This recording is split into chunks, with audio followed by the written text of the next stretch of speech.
Hello, everyone. The Windy City Ghostbusters are excited to present the preeminent show focused on the charitable side of ghostbusting.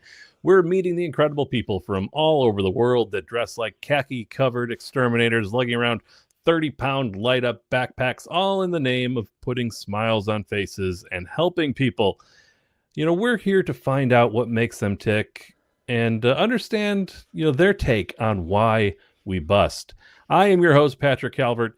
Joining me is the central nervous system of our show, ensuring we're broadcasting loud and clear over Twitch, maybe Facebook and YouTube? No, No? Facebook.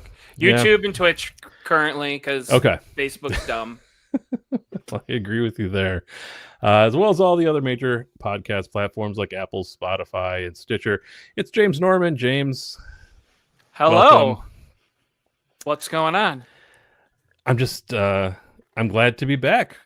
It's weird when the permanent host is also the fill-in host, but I'm filling in for Bob, who Bob Anderson is off doing an actual paranormal investigation, and we needed a fill-in, and I said, I have the day off of work because of the holidays, so if I get a little bit of stuff done early in the day, I could fill in for my fill-in and come back. So I'm here. Don't get used to it. I feel like at any moment my wife can burst through the door behind me and tell me we have to go to the hospital. At which point, John, I can switch the show to my phone. And I think at that point we can just call the show. I think that might be best. Which would be the most exciting thing to happen on the show. So, so yeah, we're on baby countdown in our house. I was saying before the show, my wife keeps talking about little things that happen to be symptoms of starting the labor process, and we're having arguments going back and forth.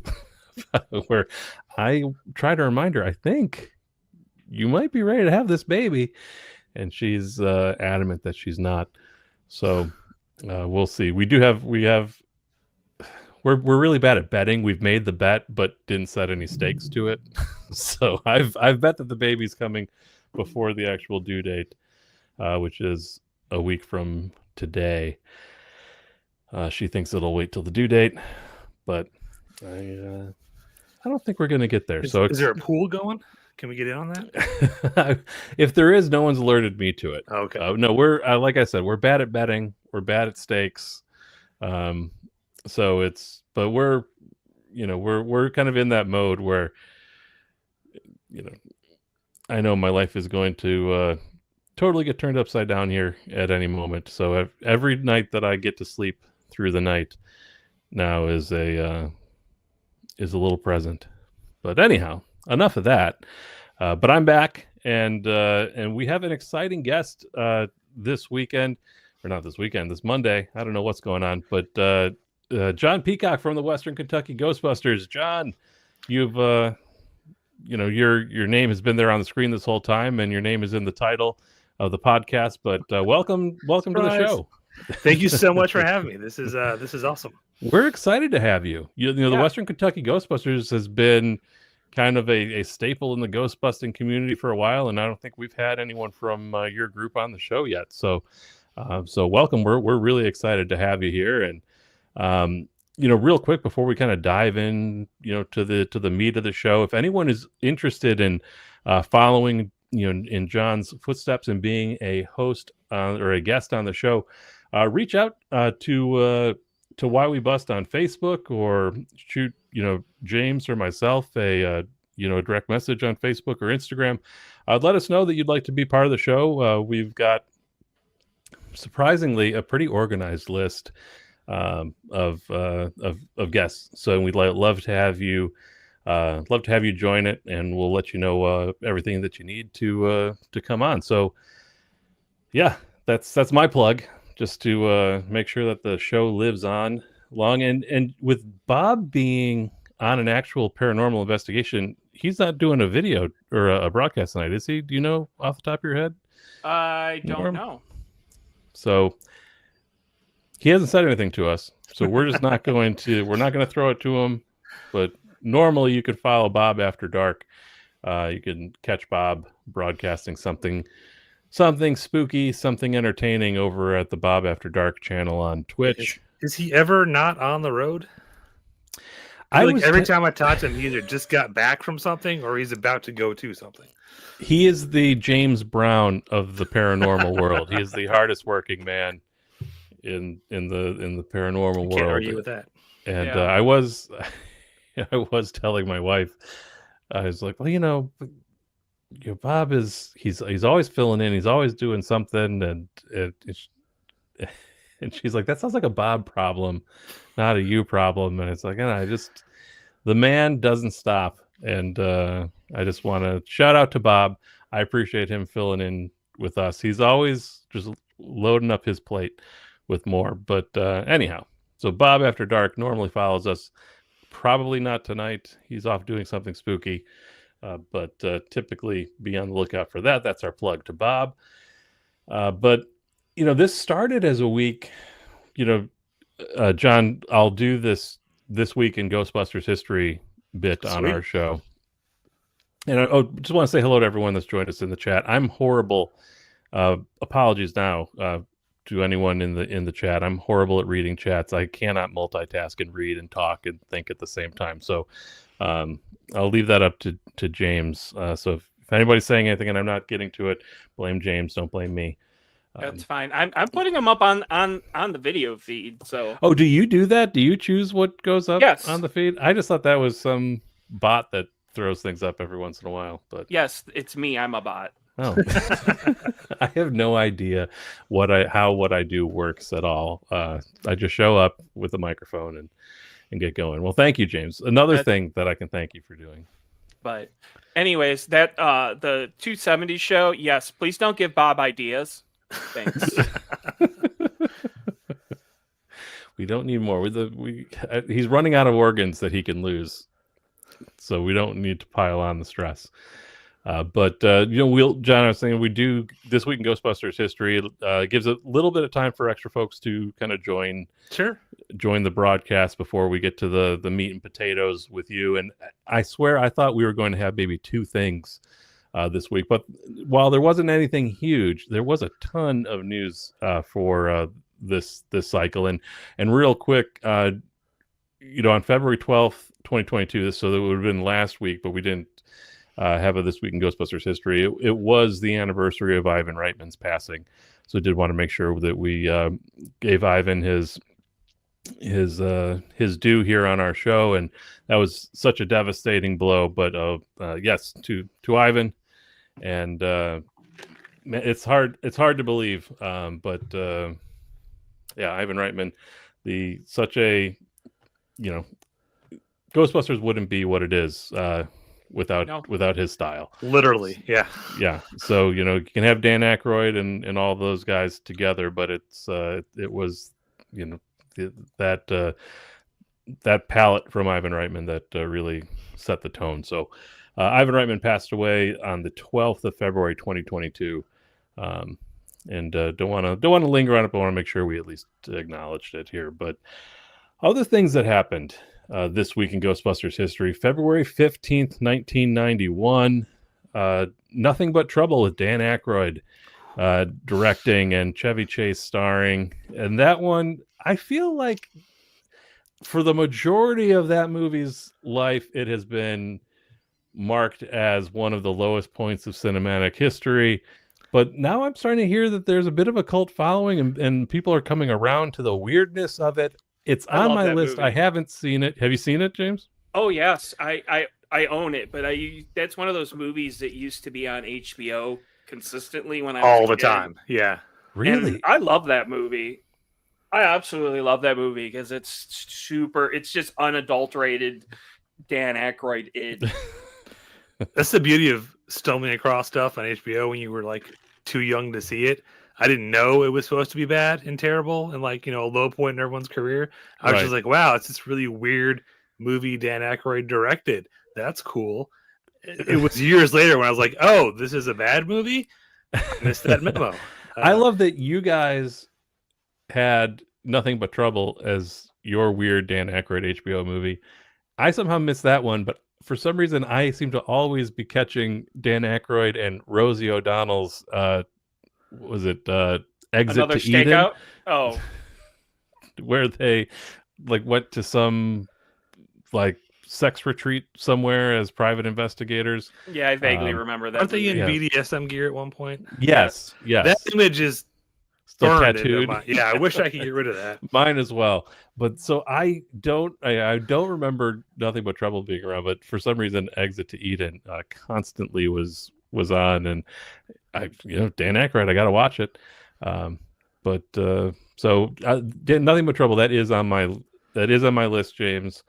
God, I feel like every week is another. I haven't seen it, but I'm going to. I just am bad at seeing new movies. So I'll get there. Or 30-something-year-old movies. You know? Yeah. Well, that's the thing is, I have a huge list of. My wife and I are really into like movies from the golden era of Hollywood and the 30s, 40s, 50s. So we love old timey Hollywood movies. So we're if it's between Nothing But Trouble or Casablanca, it's a hard fight sometimes to win that one out. But so February 16th, 2020, Deadline reported that Rick Moranis was going to make his comeback in the Honey, I Shrunk the Kids TV series called Shrunk.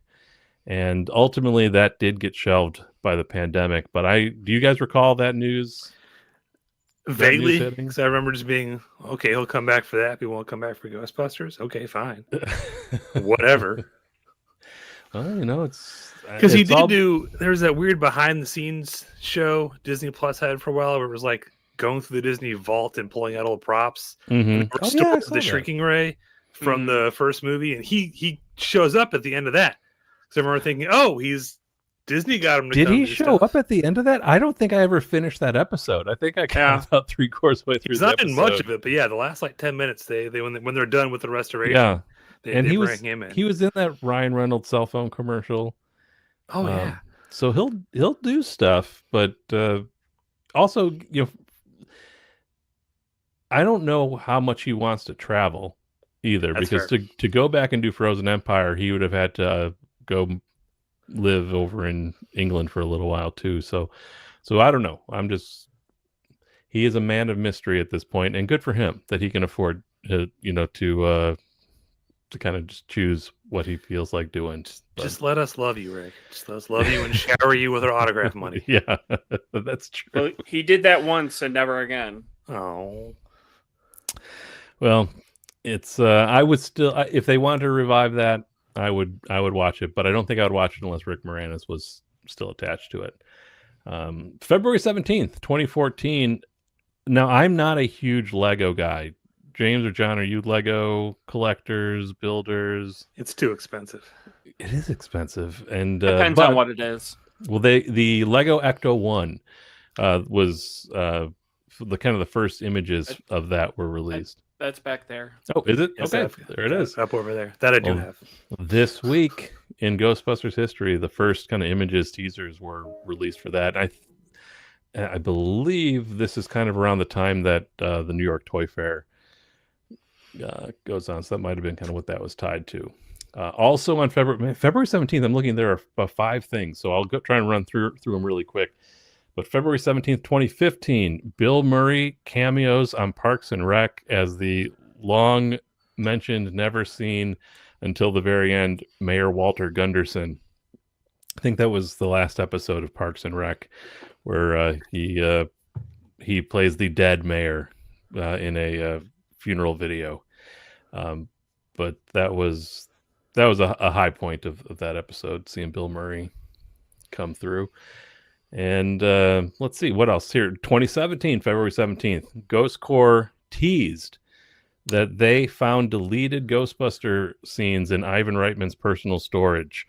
That included the honeymooning couple in the Sedgwick and the Fort Detmering. Detmering? I don't know to correct. I believe it's Detmering. Detmering.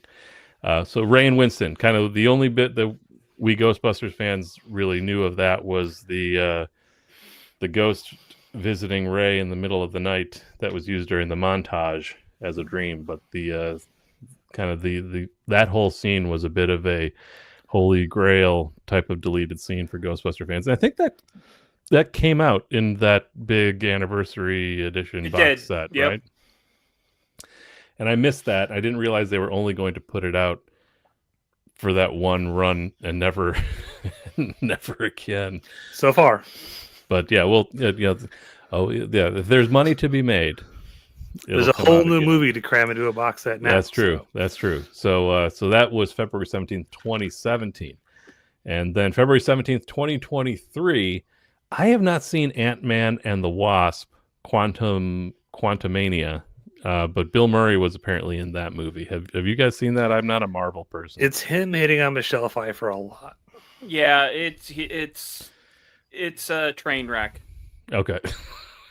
So not a go out of your way to see it type moment. It's really not. It's a little cringy. All right. Well, that happened February 17th, 2023. February 18th, 2018.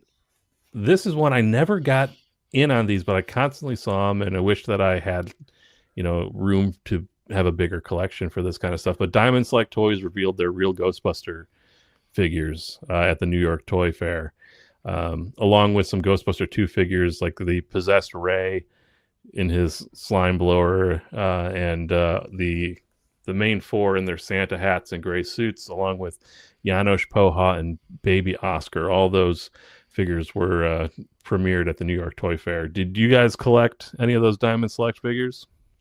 I bought the real Ghostbusters ones. Okay, did you? Those look pretty cool. I went all in on the Maddie stuff. So when Diamond Select came out, I was like, this is cool, but like I already have all of that in boxes at that point. It wasn't even on display anymore. So it was kind of hard to pull the trigger on all of it again. Mm-hmm. But when they hit RGB stuff, I was like, well, I don't have that. What was the price point for those RGB figures?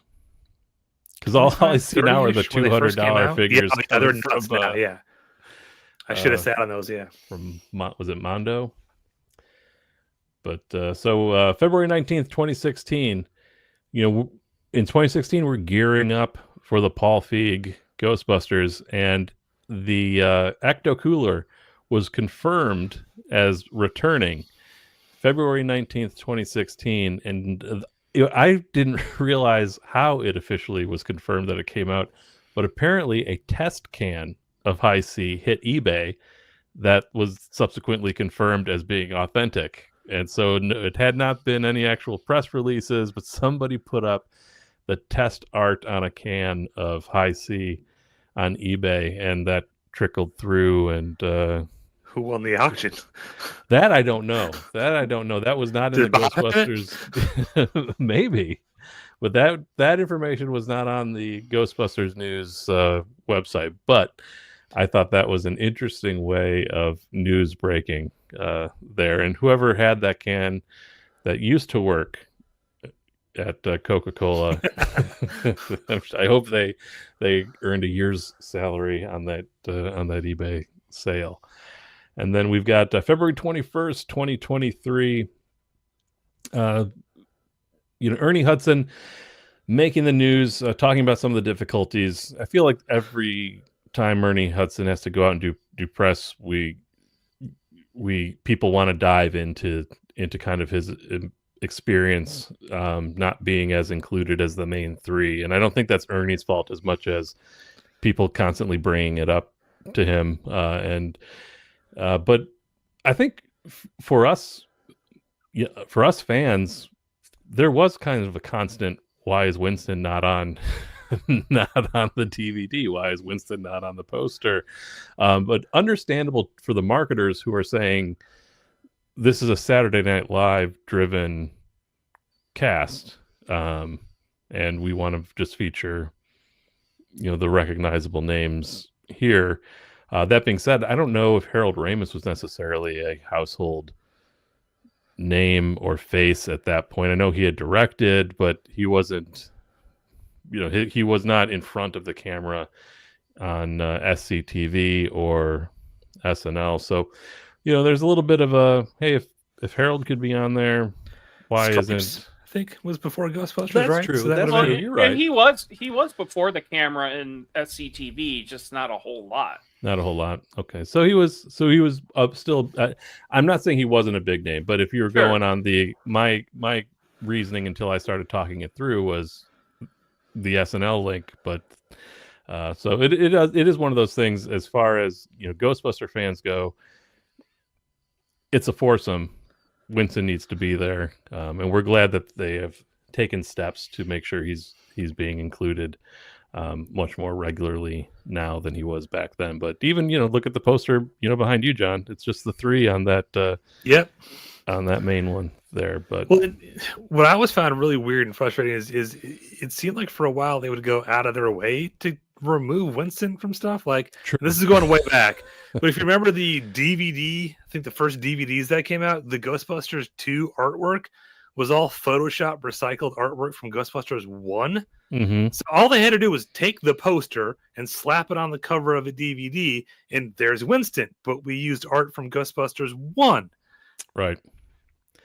Yeah, stuff like that Yeah. always just confused me to no end. It's a heads right, and because when the movie came out, I mean, the poster you have behind you was the main poster that was up in theaters. But I remember, on the like the kids picture book that came out, and I had the soundtrack on vinyl in 1989. But that was all four guys in their gray suits, with Ernie Hudson included there. So, yeah, it can't go back and change it. I'm glad that Ernie, is speaking up for himself on there, and hopefully it's made the news enough that he's not going to constantly be asked those questions every time he goes around and does press. But it is, it did really hit the news hard as we were getting ready for Frozen Empire coming out here. So, and then last thing, real quick here, February 22nd, 2008, Be Kind Rewind with Jack Black and Mos Def came out, which, if you're a Ghostbusters fan, it was so wonderful to get a little recognition as Jack Black and Mos Def went through and recreated Ghostbusters for a few minutes in that theme movie. Song too. That's right, and that's the only part of the movie I've ever seen. So that was one, just kind of 2008. That was right before the video game came out, I think. So it was still one of those. I think it had been announced, but it wasn't out yet. I think it came out in 2009, but it got delayed significantly because it lost publishers. Right. But while there it was was kind still of in development. But yeah, it was that like 18-month stretch where it was like, oh my gosh, there's Ghostbusters stuff out there. Ghostbusters is being recognized this movie, and then Matty Collector stuff is starting to come out. And it's the end of the dark times. Right. So anyhow, that I saw that and I had to throw it in, as it was a big deal for Ghostbusters. And anybody that was a kid and a Ghostbusters fan knows the feeling of running around making sounds, pretending to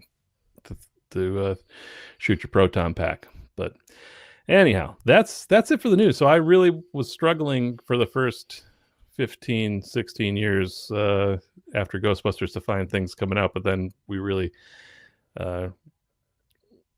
get to the mid-teens, a lot of stuff started to happen there. So anyhow, thank you everybody for diving into this week in Ghostbusters history, and that brings us to our main event. And John, we've been chatting a little bit here, but now's the time to learn a little bit more about you, about the Western Kentucky Ghostbusters. And I got to just again thank you for coming in here and just peek behind the curtain to those watching and listening. We had a last second back out of a guest this week, and John was kind enough to jump the line and fill in, and so we appreciate you doing that and being here with us.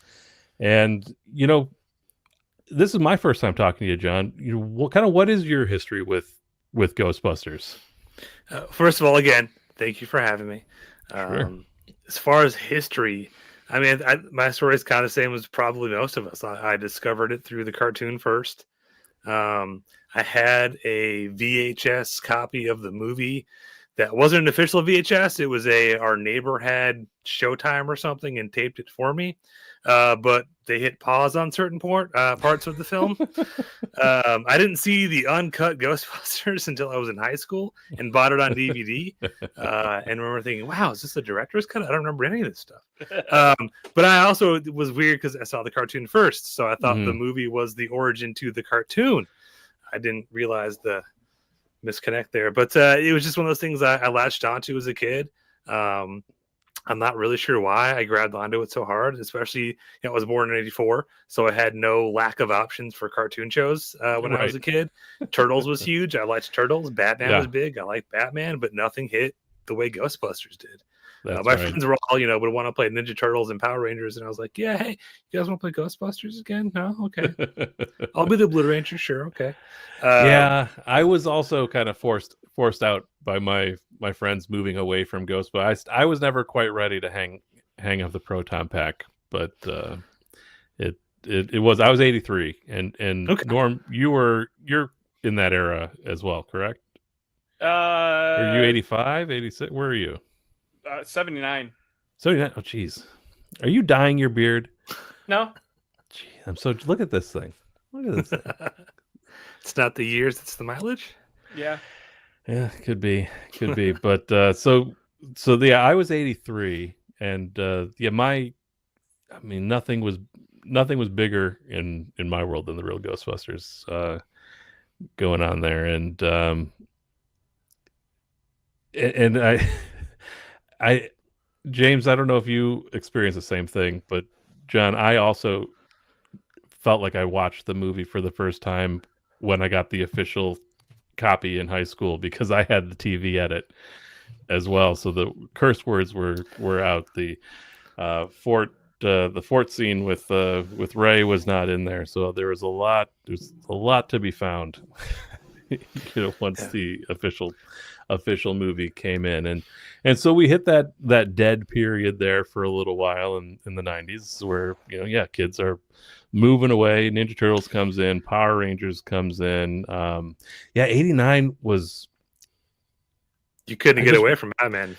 That was the thing. I wonder how much more juice would have been in Ghostbusters 2 had Batman not been out. How many more kids? I think they came out, if I remember correctly, they came out within a few weeks of each other. Yeah, I think they both came out in June. I think I could be wrong, but it was pretty close to each other. And Last Crusade, same summer. Like Ghostbusters 2 had stiff competition. Well, yeah, that was quite a time. But Batman more so than Last Crusade as far as what was occupying kids' toy lists. But there were some cool Batman toys, and the Batman cereal, which wasn't good, but I remember needing to have it. You had to. You had the weird little cookie cutter thing on the box. You had to have that. That's true. So so we go through that lull there. Are you what passions are you moving into, and what brings you back to Ghostbusters, or were you just a weird kid that held that torch the entire time? It never fully went away. I the first poster I ever put on my wall was a Ghostbuster poster. Anytime a new physical media format came out, Ghostbusters was the first thing I bought. Anytime Target put a T-shirt out, I went to go buy it. We call it the Dark Ages because there just wasn't much for us to support. Mm-hmm. But I never quit loving Ghostbusters. But I became a huge movie nerd. And became a drama geek in high school, and that took time and attention. But oddly enough, my mom as a kid she's an amazing seamstress, but she used to make all my costumes for Halloween, and the poor woman could make a Ghostbusters jumpsuit from memory at one point because I kept outgrowing flight suits that she would make for me. Now, were you going with the khakis, or were you going with the real Ghostbusters? I did have khaki mostly. I did have, when Ghostbusters 2 came out, I had a black suit because I had to have the new suit. Mm-hmm. But there was a gap when I started doing other stuff for Halloween costumes eventually.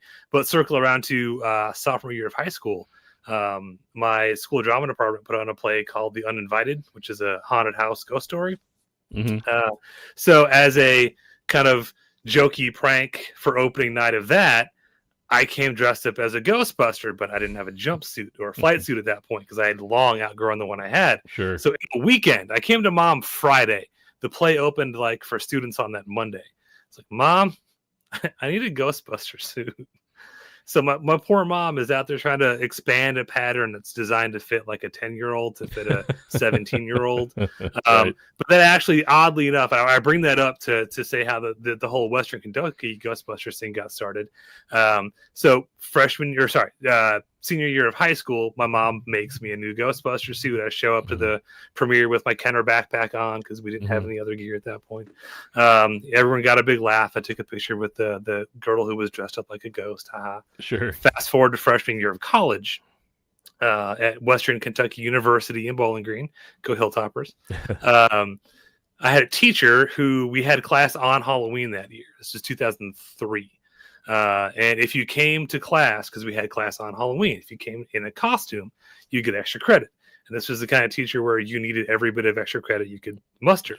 Sure. So I happened to have that Ghostbusters handmade from scratch Ghostbusters suit in my closet at home, had my mom mail it to me. And I walk into class on Halloween and everyone kind of looks at me, does a double take and looks at this kid sitting in the corner who's also in a full-on Ghostbusters jumpsuit. We've been in class a full semester. I'd never seen this kid. We never talked to each other. But that day, I sat down and was like, hey, so we should probably be friends. And that was Chris Flanagan, who was one of the original 3 Western Kentucky Ghostbusters. And that same Halloween, the two of us walking to go get lunch that day, we kept hearing about this other Ghostbuster somewhere on campus. Couldn't find him. That ended up being Ryan Kemp. We did eventually find him, obviously. But that's kind of what got the whole Western Kentucky thing going is that one random, hey, it'd be a funny prank opening night of a high school play snowballed into. Now, if I hadn't showed up in class that day dressed as a Ghostbuster, I might not be here talking about this today. So that's very cool. And it is, I am so glad for everyone that's able to just get their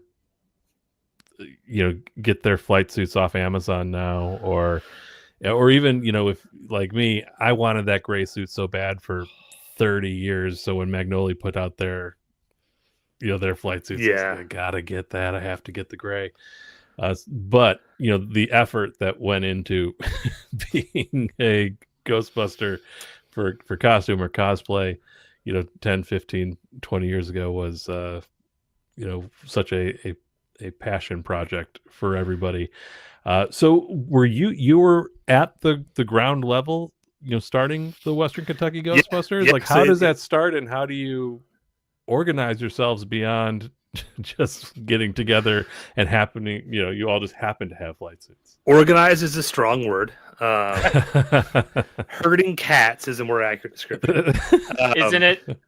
Yeah, so it started with the 3 of us, myself, Kemp, and Flanagan on campus at WKU. Kemp drew our logo on scratch paper, which we've cleaned up. But it was literally just hey, we should hang out and do this. And it started there on campus. We didn't really do a whole lot except we'd dress up on Halloween and hang out. Occasionally we'd go to Halloween parties or something, but we didn't really do a whole lot. It was actually after we all graduated. We were kind of at a tipping point. Like, I was ready to hang it up and like, well, that was a fun thing. You all had packs at this point? What was going on for proton packs here? So Kemp had one that was made out of, if you remember the old the Norm Radio Shack project box kit. Okay. Not kit, but like plans. It was a bunch of different sized project box from Radio Shack yes. on a motherboard of like plywood.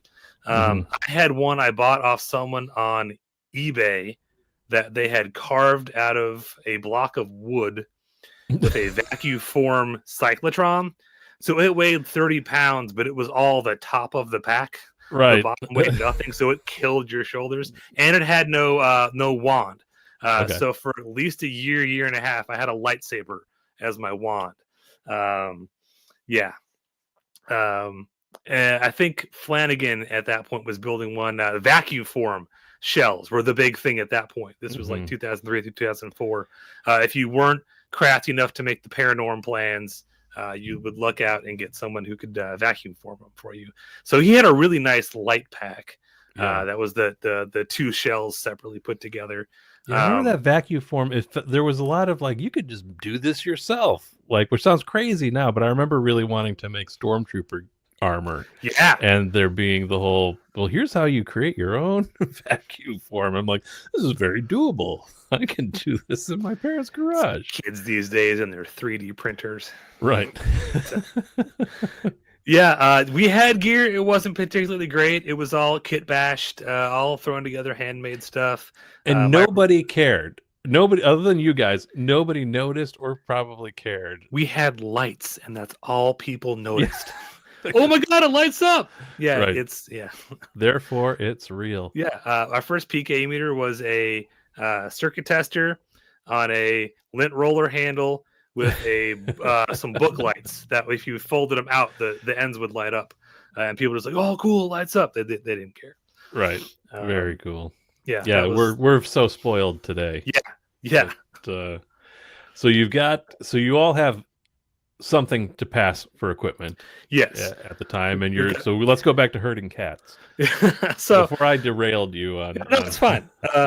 So like I said, it was kind of we'd all graduated, and I moved back to Lexington. We're kind of, the thing was falling apart, and Kemp, the heart and soul of the team, he told me, "Hey, Peacock, you can't give this up until you come and meet the rest of the Ghostbusters." And I was like, "What do you mean the rest of the Ghostbusters?"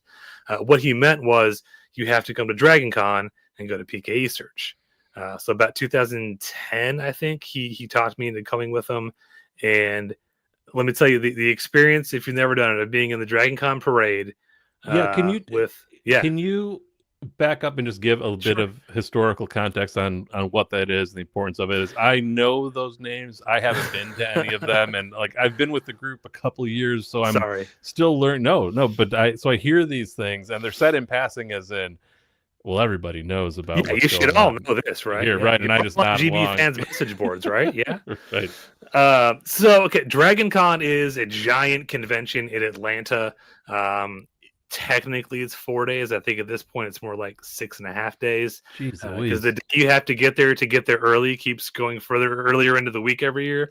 It's I think 6 host hotels now. Basically, downtown Atlanta gets taken over by nerds for 4 to 5 days. It's amazing. But within that, the Ghostbuster community, the Alabama Ghostbusters, the Georgia Ghostbusters, Louisiana Ghostbusters. I'm sure I'm forgetting some people, and I apologize. They put on like a mini con within the con called PKE Search, which is basically just a gathering of ghost heads and Ghostbuster nerds from all over, whether you're a franchise or not. Mm-hmm. They have events going on parallel to the convention. Stuff like scavenger hunts. There was one where you had to build a pack using stuff in your hotel room, and whoever had the coolest pack won a prize. Sure. But the big thing is they do the parade every year. Dragon Con hosts a parade. Mm-hmm. Where all the different costume groups enter.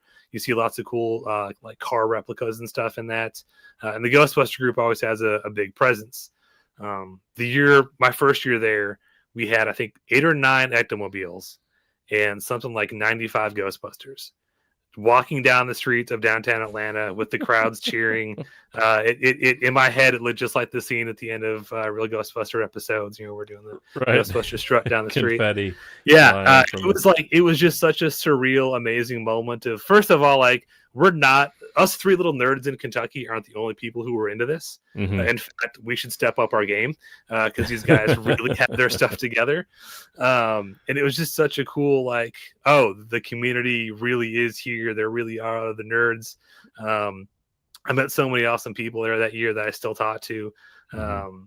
But that was sort of my come to Jesus moment for Ghostbusters of, that's what this can be. It's not just us hanging around on campus. Mm-hmm. And from that point on, we really kind of kicked up our game. We started doing conventions here in Kentucky, Lexington and Bowling Green, and not so much Louisville because there was or is a Louisville Ghostbusters branch. I say was or is because I never quite know if they're still around until they randomly pop up again somewhere. Sure. But we started doing stuff around here. Kemp was the one who found the UK Kentucky Children's Hospital as our charity and started getting us in with them. And that's really where the ball started rolling. I think our first convention was 2011 at Scarefest here in Lexington, and we've been doing that ever since. That's awesome. And working with Kentucky Children's Hospital that whole time. That's great. Yeah. They're an awesome group. Even through the pandemic and stuff, we've tried to help them out, and they're always happy to have us, the staff. So what we do throughout the year, when we're at events like conventions, we have a scavenger hunt. It's a ghost hunt game. You make your donation to the kids hospital. That gets you your pass, which we call a Ghostbusters license. It's just a list of, we have 10 ghosts hidden around the convention. You get a raffle ticket for playing the game. The more ghosts you find, you can come back and show us and get more raffle tickets. Oh, very cool. So it's encouraging you you're going to walk around the convention floor and look at stuff anyway. While you're doing that, look for ghosts. Gotcha. All that money goes to the Kentucky Children's Hospital. And we collect that throughout the year. Our season is basically March to October. And I say that because October 31st, Halloween, they host a reverse trick-or-treat program where the kids who are in the hospital and can't go trick-or-treating for Halloween, we go trick-or-treating, we bring it to them. Sure. Various groups, everyone from like the UK basketball team to people like us to just nurses who work on the floor, will put groups together, and you just walk around, you do a lap around the hospital, and the kids will stand at their door and you hand them candy and whatnot. The parents love seeing us. The staff loves seeing us. About a third of the kids are excited to see us. The other third are very confused. Hey, wait till that cartoon comes out on Netflix. Yeah. But it's been really fun. It's been, I tell people, it's if you have any reminder of why we really do what we do, it's that trip. Just seeing kids' faces light up. It's awesome. But that's the condensed sort of version. And throughout those years, we've been lucky and blessed enough to just keep finding more cool, like-minded nerds in our area that are not just in it to show off their gear, but want to actually do something cool and positive with the hobby. At one point, our roster was like 30 some people. It's dwindled since then, life happens. Sure. But it amazes me. When we found our fourth member, I was like, wow, there's 4 of us. Like it blows. And as I'm sure you guys have experienced, as the franchise comes back into popular culture again with new movies and new games and stuff like that, we've got a ton of people hitting us up to join and come out to events. And, that was me. That I was, it was sort of my wife with once the HasLab pack came out and started occupying prominent space at our home. It's like, what are you going to do with this? It's like, there is a group. I think I can do something worthwhile. And that's a future problem. Right. I can have an excuse to leave this out in the general area of the house. But perfect. And that's such a cool story that you guys have. And it's nice to, talk to you who was at the ground floor, and you've just been growing for so long here, and I want to make sure we have time to talk about Ryan, because I know his name, and I know folks like Norm, you know of Ryan, and Bob Anderson knows him.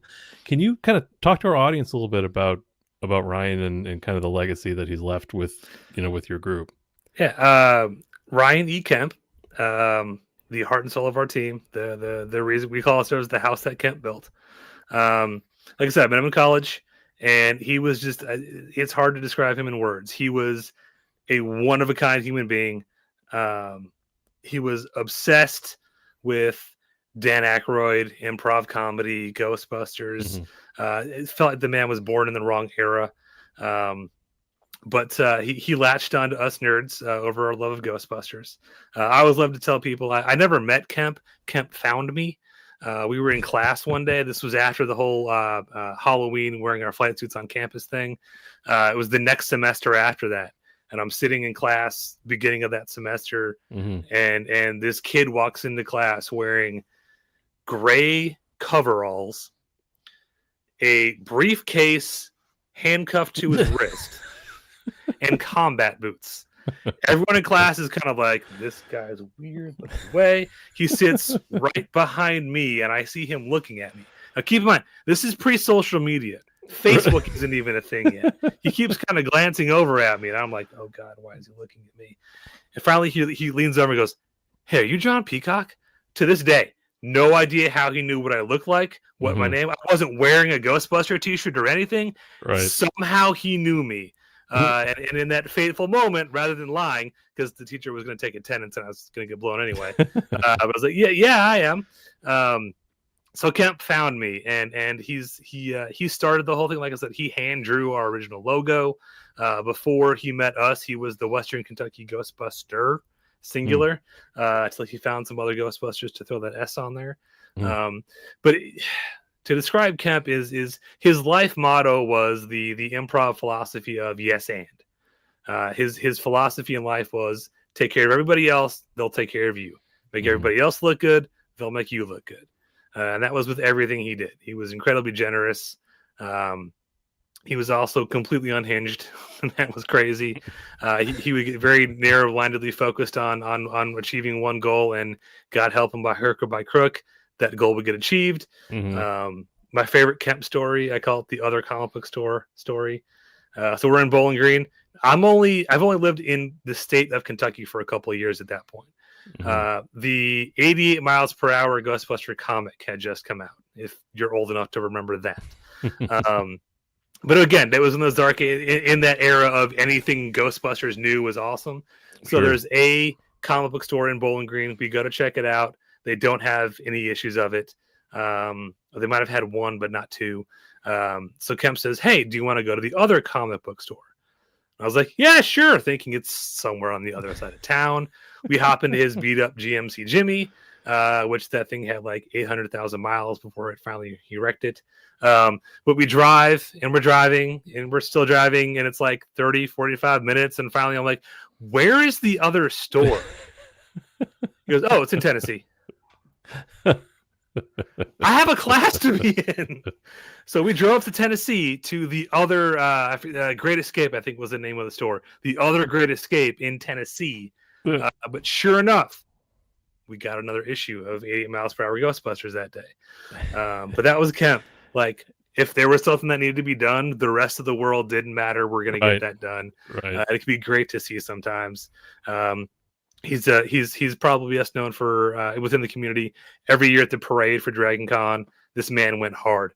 From the time they announced start to the time the parade ended, he was high-fiving people, shouting to the crowd, hyping people up, using a megaphone, just went hard. And then as soon as the parade route was done, he would just collapse from exhaustion. Did we steal our microphone idea, Norm, from or our megaphone? I have no idea. Probably. Yeah, his enthusiasm was contagious. The man would get, he was very much just like Ray. He would get super excited, like a child over stuff, and it was impossible not to latch onto that. But yeah, he's the one who, like I said, after college, before my come to Jesus moment at Dragon Con, I was ready to kind of hang it up and like, well, that was a fun thing in college, but I should go do adult stuff now. And he was the one who was like, no, like this can be more, this can be bigger, this can be awesome, and we should stick with it. And he was the guy that would foot the bill. Our first table, when we didn't understand that you can just tell cons, hey, we're doing this for charity, can you comp us a table and passes? We were idiots and paid for our table and passes. Well, how are you supposed to know? But Kemp footed the bill for that. Wow. Because he had seemingly endless pockets of money. He's just I'll say this: anyone who knew Kemp, if you ask them about Kemp, they will give you a story, because everybody who ever met Kemp came away with a story about Kemp. That's great. Yes, there is the PK Eastridge award named after him. Yeah, it's the Iron Ghostbuster Award. Whoever has the most gear damage or the gear most badly damaged during the parade gets the Ryan E. Kemp Iron Ghostbuster Award. What's the background there? So was he notorious for going hard with the gear? When I say the man collapsed after the parade, I mean literally he collapsed after the parade. He was diabetic and not always the best about checking blood sugar levels. Gotcha. Okay, I know. One year he just disappeared during the con. and nobody could find him. And we finally got a call from him like an hour and a half later. Or we heard a Ghostbuster passed out in the hotel lobby, and we went to the hotel to check on him, and the staff was like, yeah, they passed out. We called the ambulance for him. He was in the hospital because he collapsed, and he was angry that the staff had cut off his flight suit. Oh my gosh. About the flight suit. Right. But hours later, when he finally got released, he was supposed to call me. We were going to come pick him up. I'd arranged to get him a ride. Well, his phone was dead because he was playing on his phone the entire time he was at the hospital. So I'm freaking out, trying to call the hospital, the hotel, trying to figure out where he is, where his stuff is, what's going on. I hear a knock at the door, and I should have sent you this picture. We could have had it loaded. But I open the door, and there is Kemp in half a flight suit with half of that like blue hospital gurney. That's like, rough paper that they give you is around the back. He had that under his flight suit, his Ghostbuster sweatband pulled up on his arm because he had to have the logo on the arm. You can't be in uniform and not have the logo on your arm. Just with the look of exhaustion of like, hey, where's my stuff? Put it on the Western Kentucky Ghostbusters Facebook page. Oh, I'll pull it up. We can, everybody can go head over there after the show or when you listen to it and find it there. But that's a great story, and you're right. It really does. That does just kind of feel like the epitome of kind of the heart of what drives why we must. It's there's something about this franchise that and maybe is it, and I'm just and I'm looking for the answer. Is it the kind of pick yourself up by the bootstraps, made from found materials laying around that the original movie kind of is built upon? Is with, and it doesn't even, the movie doesn't focus on that, but is it just that there's, if you watch it enough times, that kind of that spirit and do-it-yourself attitude just permeates? It's got to be a part of it, right? I mean, there's you can't. The people you talk to who do this hobby, they're all into the prop building, and even if they bought a HasLab pack, or they bought a prop, the first thing they're going to start doing is modding it. Right. We can't leave well enough alone. We have to tinker it and play with stuff. That seems to be kind of a common thread with every Ghostbuster I know is we've got to play with it. We've got to tinker with it, improve it, upgrade it. There's definitely that sense of, or in the post afterlife world, we have to make this the dirtiest thing ever found, as if Ghostbusters have no idea how to maintain or equipment or store it indoors. Yeah. Anymore. Very much. But I think the thing that always hit on me is, this is getting a little philosophical. Stop me if I get too far off in the weeds, but we're here to pontificate. The Ghostbusters are a family of found misfits, right? They're all weird in their own unique ways, and they, fate, luck, karma brings them together, and that's what I've always latched onto with our Ghostbuster group is, we're all a bunch of nerds and geeks and dweebs, but we found each other. So we're not alone in this. There's other people just like us. And we take those strangers and we make them not just friends, but family. And that's why I with all my heart, I refer to the team as my family in khaki. We, at the drop of a hat, will be there for each other no matter what. It all started with, we like the same movie a lot. But it's become so much more than that. It's, I've been, groomsmen in people's weddings because we liked Ghostbusters. It's crazy the things that the life will put in your way. But to me, that's always been really. I mean, there's a million reasons I could say why I love Ghostbusters and why I love this hobby. But really, that's the thing that keeps me at it and keeps me going year after year after year. Is I love these people like family. Sure, we're raising money for the kids' hospital, and that's awesome. And it makes us all feel good. And it gives us a reason to get new gear and to keep things updated and fresh. every year, so people at conventions don't just say, "Oh yeah, we did that last year," and keep walking by. Like, it gives us an excuse to keep tinkering and getting new toys and bigger props and stuff like that. But really, it's I do it because I want to see my family. It's those events. There's a handful of events a year that we do every year, no matter what, and I know I'm gonna see my people there, and that's for me that's what keeps me going, because it's not always easy. I joke and call it herding cats, but it can be difficult sometimes. You guys know it's you start getting super popular and people want to hitch up to events, and you don't want to say no to people, but at the same time, I don't have anyone who's available to do that event that day, because we still have families and work and lives and stuff, and we only have so much vacation time a year. So I hate to say no to people, but it's a good spot to be in, at least. That's a good problem to have. Yes. On there, but we get that too. It's like, all right, this is one of our 3 or 4 events going on this day. Can we at least get 3 people to commit to this one, so we don't have to say no? But and just it's we're a group of, where are we at? Are we above 50 these days, Norm, in Chicago? Or right around there? No, I think we're more, quite a bit more than that. Oh wow, okay, yeah, but I mean, for we are a major population, hub here. For your group to be as large as it is it's so impressive, the drawing power, that's there. And how much territory do you cover? Well, I tell people we cover Kentucky, and really we only cover, now anyway, and this is a bit of a misnomer, we're called the Western Kentucky Ghostbusters because that's the name Kent picked out. That's where we started. But really nowadays we do a lot more events in Lexington. Okay. That's where I live. That's where most of the group lives. And to be honest, that's where a lot of the events happen. Lexington Comic-Con is one of the biggest events in the state. That's, as the name would imply, in Lexington. Scarefest is a huge horror convention in September, October. That's also here in Lexington. So we'll do stuff outside of Lexington. Obviously, we'll travel. I think we've done some stuff out in Jessamine County, which is Nicholasville. We've done a few events out in Bowling Green, but we're fortunate enough now. Some other newer groups have come around. Davies County Ghostbusters; those guys are awesome.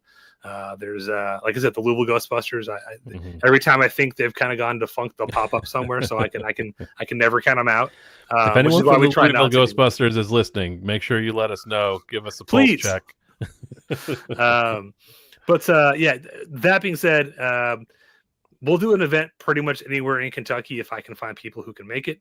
And going outside of Kentucky is a little more wishy-washy with me. That's the states we're around. There's already enough Ghostbuster groups in. The Tennessee Ghostbusters are awesome. There's a bunch of groups in Ohio. So I don't really feel that we need to go outside of our state. If someone hits us up, I will happily point them in the direction of a group closer to them, because I don't feel the need to try to cover the entire tri-state area. And if anybody watching or listening is looking to do the same, we have whoyougonacall.org is a great resource for you to understand who the nearest franchise is to a certain location. Yes, please. It's an awesome resource. Jump on there and use it. It's awesome. But so yeah, you got plenty to do in the Lexington area, and like you said, other groups can hit up folks on the outskirts there as well. And we've just got a minute or so left here. So John, I want to make sure we do a couple things. One, you have some events coming up. I want to make sure you get a chance to plug them. Could you kind of let us know what your group is up to here as we? So 2 weeks, week and a half. March 6th to the 9th in Lexington, Kentucky is the Lexington Toy and Comic Convention. I'm pretty sure the biggest con in the state now. It's at the Lexington Convention Center. You can find us there all weekend, Thursday through Sunday. We'll be raising money for the UK Children's Hospital, doing our ghost hunt game. So come on out, find us, make a donation. We also have really cool badge swag this year. So if you were there last year and you got a cool little ribbon for your con badge for playing our game, we have all new ribbons this year. Very cool. And then after that, in April, we'll be at the Lexicon Gaming Convention. Much smaller, more it's a little board game gaming convention, but we'll be out there doing the same thing. And then as of right now, I believe Scarefest in September will be the last event we have this year, but there's a lot that can change between now and then. But that's where you can find us immediately. Come check us out at LexCon. We can't wait to see everybody. It's our biggest fundraiser of the year, and it kicks the year off in a great way.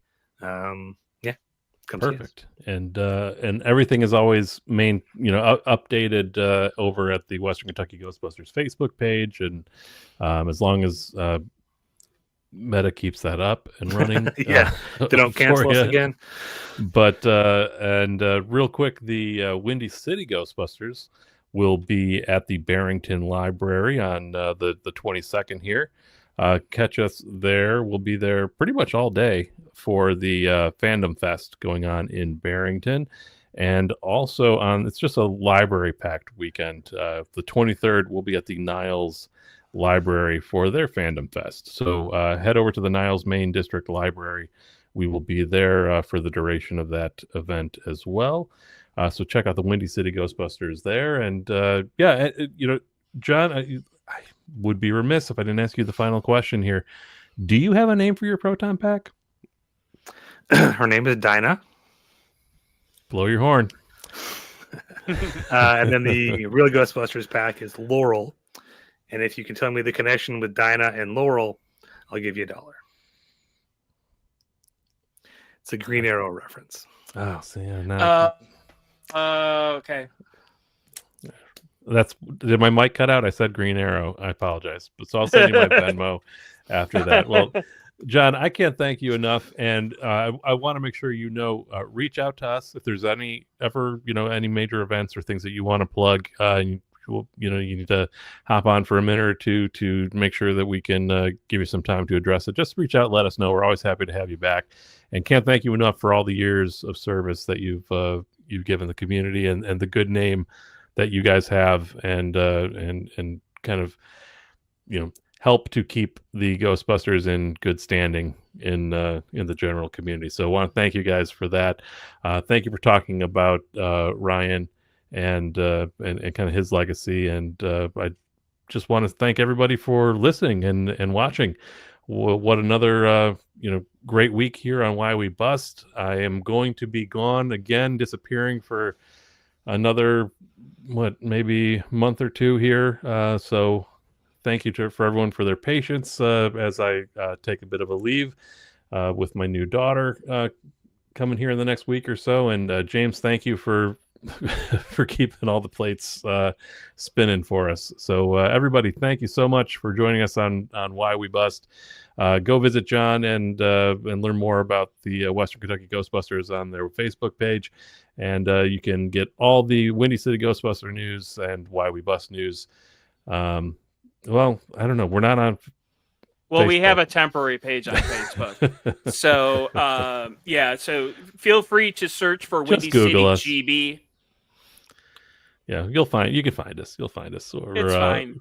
Or bug us individually. WindyCityGB.com takes you to our link tree with all the important stuff. So there you go. That works. Well, thank you everybody for joining us. Great to see everybody and great to talk to you. And I will we'll see you soon. And we'll be back next week for another episode of Why We Bust. Good night, everybody. Good night.